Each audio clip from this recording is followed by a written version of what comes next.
Well, joining me now to discuss the impact of Amplatz's review on the South African mining sector. That's, of course, of the business going forward, Ursula van Eck, partner at BDO. Ursula, thank you so much for joining us today. And just looking at kind of the space you operate in right now, you represent mining companies across the board, some listed here in South Africa, some not listed, some listed in Canada, some listed in London.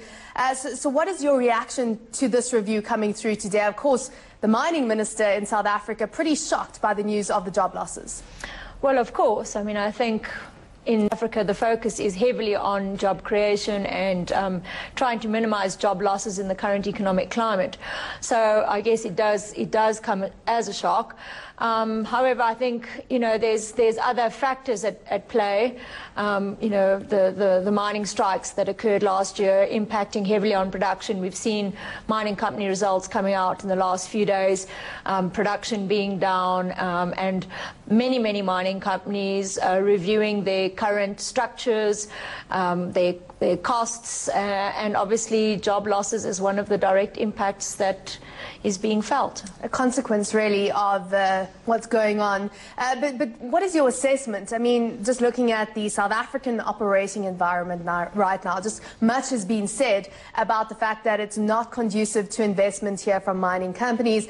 What is your assessment of that story and the case that, for example, a lot of African countries got a more investor-friendly approach?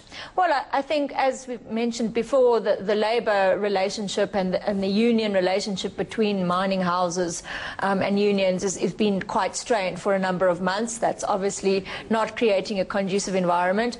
Earlier on in your program, you mentioned about the new amendments to the Mineral Resources Petroleum Act coming in on the 27th of December, sort of a little bit of a sneaky move by all accounts. You know, that's not government engaging with mining companies, big impacts being expected there. You know, people are all on Christmas holidays. So that's what I was going to say. I'm sure you're sitting on holiday there as a lawyer and this comes through and all of a sudden you're back into work mode. Exactly. And of course, there's a sense that whilst they've ruled out nationalization on one hand, they talk about strategic assets. Is that not a form of nationalization? I mean, what are your thoughts on the Mangaung conference? Yeah, absolutely. Well, first of all, on the conference itself, I think there was high expectation that there were going to be more concrete policy decisions being made, more clarity, particularly on the mining tax. These amendments have come out now, no mention on the mining tax. People are saying, okay, well, it's good because in the current form of the 50% that they were proposing, it's a good thing, but it still doesn't create clarity, and therefore it doesn't create certainty for people who want to invest in mining companies. Impacts on financial models where people are currently reviewing marginal or unprofitable mines. So all of these things impact on the ability or the investor friendliness perceived by people who want to invest in mining. That resource rent tax being put forward by that, you're talking about the 27th of December, the sneaky government gazette notice that was posted. What's your assessment as to how miners are going to react to this?